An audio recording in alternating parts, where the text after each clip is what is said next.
Gus, Pak Kiai, saya izin bertanya. Coba silakan. Terkait tentang balasan Allah. Ya. Kebaikan gitu kan, kita sering biasanya MC bilang jazakumullahu khairul jaza. Yang dimana kan audiens terkadang ada yang bukan non muslim. Artinya apa itu, Dre? Jazakumullahu khairul jaza, Allah akan semoga membalas membalas dengan kebaikan juga gitu.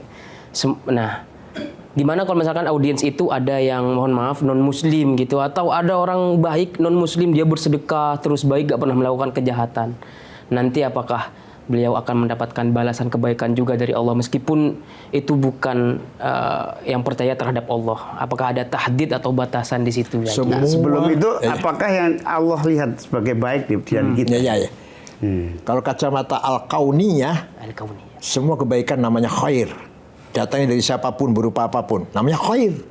Tapi ada nilai agama namanya amal soleh. Lah, ya ada norma-norma agama, batas-batas agama, perintah larangan, namanya amal soleh.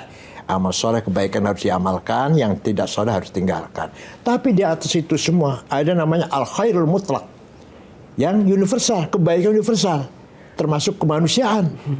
Oleh karena itu, Allah, semua yang ada di dunia ini yang terjadi tidak lepas dari koridor kehendak Allah atau manifestasi dari Asmaul Husna. Semuanya yang ada ini. Dari non-muslim, jangan lihat non-muslimnya. Dia sedekah, dia dermawan, dia penolong misalkan. Itu khair, itu kebaikan. Soal dia akhirat nanti apa, itu urusan Allah, itu bukan ngapain kita ngurusin itu. Ya coba sekarang aja, nyun sewu, maaf. Kita malu dengan RRC. Negara yang ateis tapi tidak ada korupsi. Negara kita yang semua Islam semua lah katakan. Haji semua, umroh semua lah. Hobinya umroh malah. Hobinya umroh. Ya. Jadi kita kan malu di situ. Jadi apa? Jadi yang kita contohkan adalah al-khairul mutlak. Kebaikan yang universal. Semua ada nilai bagi Allah. Nah, nanti ada lagi kacamata agama namanya al-amalus sholeh. Kalau kebaikan di dunia mendapatkan balasan kebaikan. Ya. Itu hukum alam kira-kira ya. Iya. Nanti di akhirat terserah Allah. Urusan Tuhan. Nah, hukum alam ini ada campur tangan Allah nggak? Ada. Itu manifestasi. Manifestasi. Tidak ada yang wujud kecuali tadi. Manifestasi dari asma Allah. Jadi semua yang kalau terjadi, tidak ada Fir'aun, kalau tidak ada Namrud, kalau tidak ada Abu Jahal, mana relasinya dari Ad-Dhal yang menyesatkan? Benar. Al-Muntaqim yang menyiksa. Al-Mudil. Kalau semua orang seperti Abu Bakar, Umar, Utsman, Ali semua misalkan, itu nanti ada asma husna yang vakum nanti. Kalau orang kaya semua, mana Al-Qabid yang menahan? Kalau orang mulia semua, sukses semua, mana Al-Mudil? Nanti vakum nanti, asma husna ada yang vakum nanti. Jadi Asmaul Husna itu merangkum keadaan semua yang ada. Semuanya al-tabita tadi, entitas laten tadi, sebagai emanasi dari Asmaul Husna. Lah, dari situlah semua alam semesta dan merupakan tajalliyat dari wujudnya Allah yang Maha Mutlak, manifestasi dari wujud Allah yang Maha Mutlak. Jadi Allah Maha berkehendak apapun yang ada. Ya, semua dan semua. Istilahnya daun jatuh pun Allah yang berkehendak. Termasuk Fir'aun ada sebagai manifestasi dari asma Allah Al-Jabbar, diktator. Kalau nggak ada Fir'aun maka tidak akan muncul manifestasi dari Al-Jabbar. Vakum nanti vakum. Nggak usah kita bicara alam semesta. Diri kita sendiri. Iya, bisa jadi. Pagi-pagi baru sholat subuh jadi orang baik kan. Jam 10 udah marah-marah, udah misu-misu, jadi caci maki orang.